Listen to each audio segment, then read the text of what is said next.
From lashes for days with the viral Liquid Lash Extensions mascara to awakening your eyes with lift and color from the Brilliant Eye Brightener, Thrive Cosmetics is the go-to when you want to amplify your everyday look. Plus, every product is 100% vegan, cruelty-free, and made with clean, skin-loving ingredients that work with your skin. And for every product purchased, Thrive Cosmetics donates to help communities thrive. So every time you use your favorite Thrive Cosmetics product, you're helping communities you care about too. Amplify your everyday. Go to thrivecosmetics.com/shine26 for an exclusive offer of 20% off your first order. That's Thrive Cosmetics, CAUSEMETICS.com/shine26. Today, we are going to be talking about the 2026 Run Disney Marathon Weekend Expo that all of you who are doing Dopey or any of the races this weekend are going to be attending. Can you believe there is just 5 days left until our very first start line of Dopey 2026? And how exciting is it getting?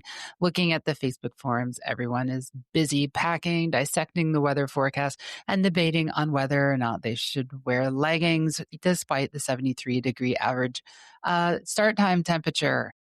So it is very exciting. And this is the time that the nerves are starting to creep in. All right. So today we are going to talk about the expo. I am your host, Jill Bartholomew, head coach at Be Fierce Multisport, and I have completed Dopey 7 times. All right, so let's get into it.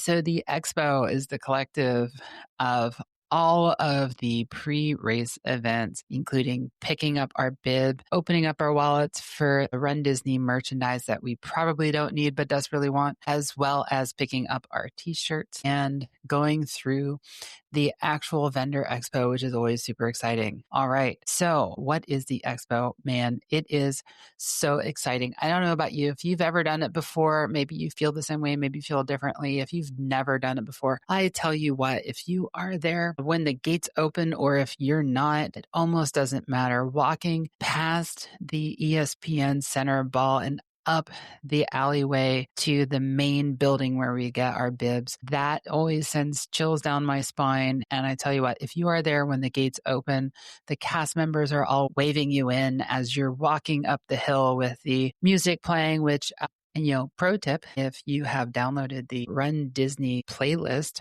from, I believe it's on Spotify and Apple Music, it is the exact same playlist. So it will be super familiar, and yet still it just builds so much excitement. And then you get in there and you get your bib. So before you get there, definitely make sure that you have filled out the liability waiver online. And if you don't, there will be a place for you to get a paper one, or at least there has been in the past. But you don't want to waste your time filling out paperwork when you could have done it ahead of time. For those who may be wondering, we should be getting our bib numbers in the next day or two. My bet is it's going to come out on Sunday or Monday like it usually does. And no, your corral will not be on that, but everybody is going to make best effort guesses to figure out what corral they are in. And newsflash, some of the guesses will be right and some of them won't be. We don't know, and we won't know until we get there. That's part of the excitement, but you can kind of guess on where in the sequence you are for the bibs. Other things, the expo is super social. I have done this race many times. This will be my 75th. The marathon itself will be my 75th Run Disney finish line. That said, I know a lot of people. I've been to a lot of races, and you tend to see a lot of the same faces run after run, weekend after weekend, and you kind of get to know each other. So it's always nice, when you're walking through and someone spots you, they're like, "Hey, Jill," and or whatever. And you just bump in and catch up with people. And if this is your first time, get ready, because you're probably going to make some new friends that you didn't know you need. But you will definitely keep in touch after the race. So the expo, however, carries with it some negatives. It is high energy. It's really, really exciting, but it is super tiring. If you are there when the gates open at 10 o'clock, you're probably going to get there at 9 to get into line. And it's probably going to take you between 30 and 45 minutes to get your bib, depending on where in that initial push you are. That line does get really long, but it actually moves super, super fast. And then you're going to go over and you're going to get your shirt in the next building.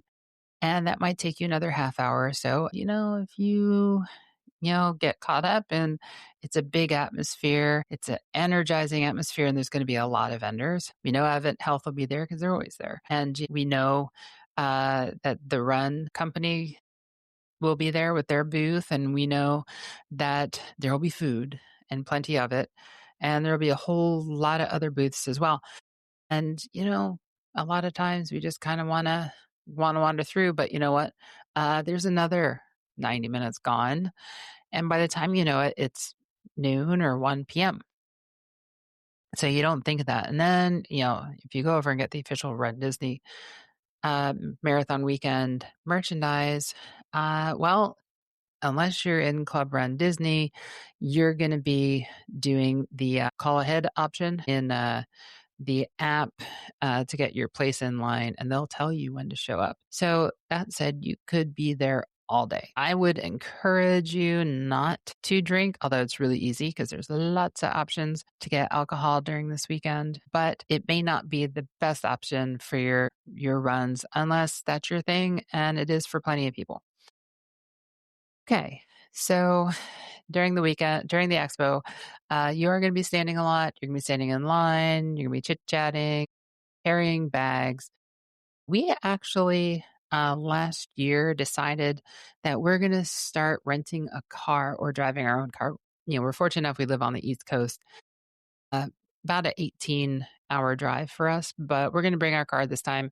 Sometimes we fly and we rent. Sometimes we fly and we Uber, and other times we just opt to drive. And this time we're going to drive. One of the advantages of having a car is if you've got bags, you can drop them and then go back and do other things. And so we do that because we enjoy friends and we enjoy the atmosphere and talking to other people. That said, in case you haven't been paying attention, Run Disney dropped today their Brooks shoes for this weekend. And oh my God, I'm like drooling over like 3 of the 5 pairs that dropped. One of the 5 pairs I already owned, so not drooling over those. But the race weekend shoe with the castle on the back, that is going to be on my feed. Not in the race because I don't race in Brooks, but those are pretty cool. And the new Run Disney ones, those are also really stunning. I like them a lot better than last year's, which I didn't buy last year. And then the Chip and Dale one. And there's another one that I can't quite figure out, but I think it's the Mickey Mouse one. It is super easy to just spend an absolute ton of money at the expo. Here's what we do. We go in with an idea of what we want. There will be shirts. There will be I Did It shirts. There will be spirit jerseys, bags, mugs, keychains, ears, you name it. There's going to be some of it. And now that they're carrying the shoes, that's easily, if you're buying 2 pairs of shoes, easily another $300+ to spend. So go in with an idea of what you're going to get. Are you going to get a I Did It shirt? Are you going to get the pins? Maybe you want the tumbler or you want the little purse or whatever. Like figure out beforehand kind of what you're looking for, because before you know it, you're walking out of there with a shopping cart of one of each. And that gets really, really expensive really fast. Dress comfortably. A couple of reasons is when you go and pick up your shirts, you're going to want to try them on. Unless you've done this a million times, you're going to want to try them on. Last year, Disney, actually, is I guess the beginning of the 2025 season, Disney changed suppliers for the shirts. They're now Brooks shirts, which is great. They're a little bit more robust than the old ones were, but they fit differently. They run a tiny bit smaller, so you might want to try them on and make sure they fit you the way you like them to fit. So dress kind of loosely, comfortably, something that you can throw another shirt on over or take your shirt off and throw the new one on, whatever. And then have a budget. I mean, that goes with all of Disney, right? Just have a budget, stick with it, know what you're going to get. And, that's about all there is to it. It's super exciting. Now, busing. This will be your first experience with the Run Disney busing. The Run Disney busing is a bit different from the Disney busing. The Disney busing, it has the cute little buses. They're like city buses that take you to the parks. The Run Disney buses are coaches. They're more like a Greyhound bus that will only take you to the Run Disney events. They run pretty continuously through the day.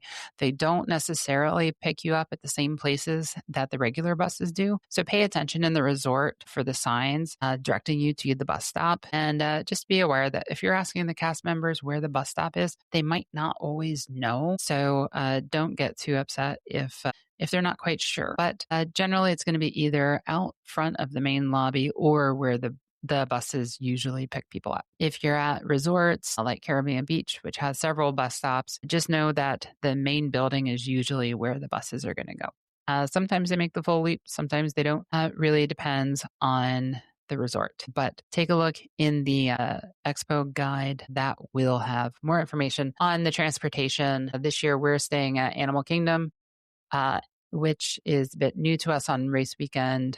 And the buses there, I think, only stop at Animal Kingdom Lodge and Kidani. But we may actually end up Ubering to the 5K and then taking the buses to the other races. All right. Just remember, hydrate, like bring a bottle of water, grab a bottle while you're there. It's a long day. It's probably going to be hot. And it is a little bit stressful because there is a lot of people around. So just keep that in mind when you get back to the room. Go about, enjoy the rest of your day. And don't forget that the race weekend has now officially begun. And your next race is going to be less than 24 hours from that point. Our plan is probably to go back to the hotel, drop our stuff off, and then drive over to Animal Kingdom, I think, mostly just because the proximity to our resort. We usually stay at Skyliner Resorts, which is nice because on some of these days where, the day is unpredictable, just hop on the Skyliner and go to whichever park it's connected to or that you feel like going to on that day. We will be back at the room by 8 o'clock that night so we can grab dinner, chill out, and get to bed. Get to bed knowing that we are going to have a 1:45 a.m. wake up call the next day. All right. So tomorrow we are going to start talking about the actual races. I have done these races many times, and I've done a few podcasts, a few extended length podcasts with some other folks who've done these races. So you might want to check them out. But tomorrow we are going to talk about the 5K and a couple different ways you can think about it a couple different ways you can think about it so that you can ensure success on the rest of the weekend. All right. For that, and with that, be fierce, be you, and I'll see you tomorrow.